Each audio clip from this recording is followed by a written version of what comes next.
And Jaya loyalist Panneerselvam has been elected unanimously as the new Chief Minister of Tamil Nadu by the AIADMK Legislative Party. He met with the governor yesterday and will be sworn in later today. Panneerselvam holds the finance and public works portfolios, and in September of 2001 too, Panneerselvam was made Chief Minister for a brief period when Jaya had to step down after the Supreme Court pronounced her guilty in a criminal case. In political circles, Panneerselvam is known as the reluctant Chief Minister.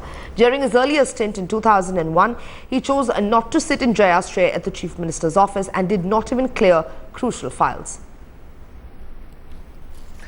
And Rohini joining us live from Panneerselvam's house, and T.S. Sudhir also joining us live from Raj Bhavan in Chennai. Sudhir, let me come to you first. You know, we've been talking about how Panneerselvam has always been a reluctant Chief Minister.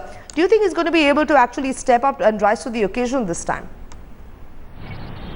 Well, it would be very important given the fact that the elections in Tamil Nadu are less than 2 years away. But having said that, AIADMK is a party which is really a one-woman party, and even the 37 seats that they won in the Lok Sabha elections in May 2014 owed entirely to Jayalaitha's charisma, to the fact that she was able to pull in the crowds and get in the votes for the party candidates for the Lok Sabha elections. So in that sense, Panneerselvam will continue to be a rubber stamp CM, and the first indication of that coming from the fact that Jayalaitha's nod is required for the time for the swearing-in ceremony to be decided. At the moment, I'm outside the Raj Bhavan, but here the governor's office has absolutely no idea about what time the swearing-in ceremony will take place. Something like this would be unheard in other states of India.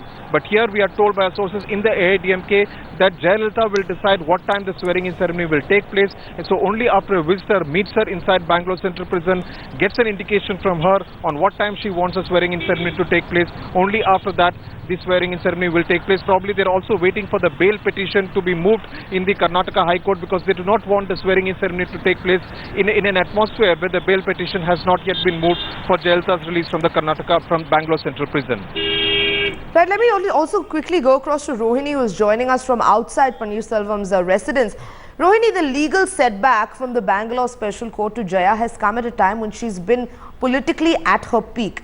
So if you can actually give us an idea of what the situation is currently on ground. Is her cadre still raring to go? Because we know that the DMK here has looked at this as a good opportunity to sort of latch on to the public anger that may or may not be brewing against Jayalaithaa and try and make their case politically strong before we actually go into the elections in a couple of years.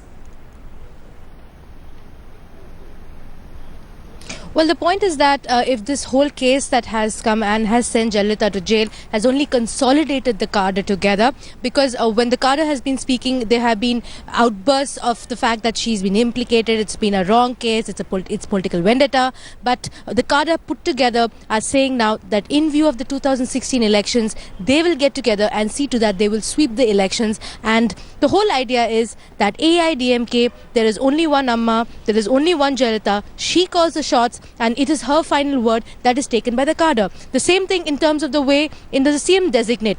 O Panneerselvam's name was decided by her, and the cadre said they will go by her decision. Even the fact that the swearing-in ceremony will be decided by her at the time of which it is, because they are very particular about auspicious time and inauspicious time, and an auspicious day for that matter, that also has been decided by her. It only clearly indicates that the shots are being called by her wherever she is. The cadre put together they do feel upset with the whole incident that took place. They never expected her to go behind bars. She has gone temporarily before, but they say that she will come out. And she will prove that she is innocent.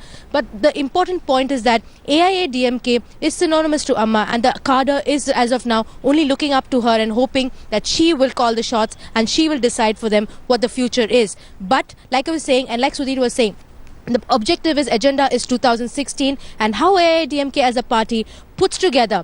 We have seen the number of schemes that have come out in the name of Amma. Right. She has launched multiple schemes for the people, and in the last, one day before she went to jail, Amma Cement also was announced. The fact that they will use these schemes to their advantage, so that they can go to the people and say, this is what she has done and this is how they should win the elections.